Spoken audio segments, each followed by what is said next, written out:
సంగప్ప అని ఒకప్పుడు V6లో పనిచేసిన ఒక జర్నలిస్టు గత 3 సంవత్సరాల నుంచి బీజేపీలో అధికార ప్రతినిధిగా పనిచేస్తున్నారు. ఈ సంగప్ప గారు ఏప్రిల్ నెలలో 22 నుంచి 20వ తారీఖు మధ్యలో ఈ సంవత్సరం ఈ బాధిత కుటుంబం దగ్గరికి వెళ్ళి వాళ్ళందరితో మాట్లాడి వాళ్ళందరినీ తీసుకొని హైదరాబాద్లో జూబ్లీ హిల్స్లో నివాసం ఉంటున్న బండి సంజయ్ గారి ఇంటికి వీళ్ళను తీసుకుపోయినరు.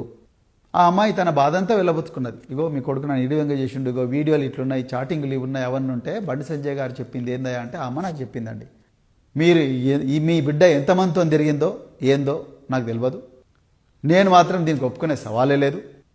ఇంకోటి కూడా మీకు ముచ్చట చెప్పాలనుకుంటున్నా, నేను మా బీజేపీ పార్టీ నన్ను బీజేపీ రాష్ట్ర అధ్యక్షుడి పదవి నుంచి తీసేస్తే నా కోసం 8 మంది ఆత్మహత్య చేసుకున్నారు. ఇంకా నా సంగతి ఏందో మీకు అర్థమైంది కదా.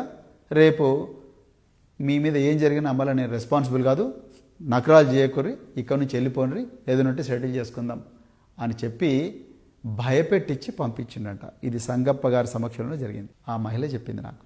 ఇవాళ నేను హైదరాబాద్ పోలీస్ కమిషనర్ గారిని, డీజీపీ గారిని డిమాండ్ చేస్తా ఉన్నా, బండి సంజయ్ గారి ఇంటి దగ్గర ఉండే సీసీటీవీ కెమెరాల ఫుటేజ్ అర్జెంటుగా తీసుకోండి, ఆయన కాల్ డీటెయిల్స్ తీసుకోండి, సంగప్ప కాల్ డీటెయిల్స్ తీసుకోండి, ఈ బాధితుల కాల్ డీటెయిల్స్ తీసుకోండి, వాళ్ళ టవర్ లొకేషన్స్ చూడండి. మీకు 2 నిమిషాల్లో కేంద్ర హోంమంత్రి ఏం చేసిండో మీకు అర్థమవుతుంది. మీరు అవన్నీ చేయలేదు, ఇంకా మీరు ఆయన కాపాడాలని ప్రయత్నం చేస్తున్నారు. ఎందుకంటే రేవంత్ రెడ్డికి ఎట్లనే చేసి బండి సంజయ్ని కాపాడాలన్నది ఈ మహిళల మీద వీళ్ళకుండే గౌరవం ఏదో మనకు అర్థమవుతున్నది. ఇలా రీల్స్ మీద రీల్స్ చేసే సీతక్క గారు ఎందుకు మాట్లాడడం లేదు, కొండ సురేఖ గారు ఎందుకు మాట్లాడడం లేదు, ఎందుకు మాట్లాడింది? కాంగ్రెస్లు ఒక్కరన్నా మాట్లాడుతున్నారా? ఒక్కరన్నా ఎక్కడ పోయారు మీ వాళ్ళందరూ రోడ్ల మీదకి? ఎందుకు రాలేదు? ఎందుకు రావడం లేదు రోడ్ల మీదకి?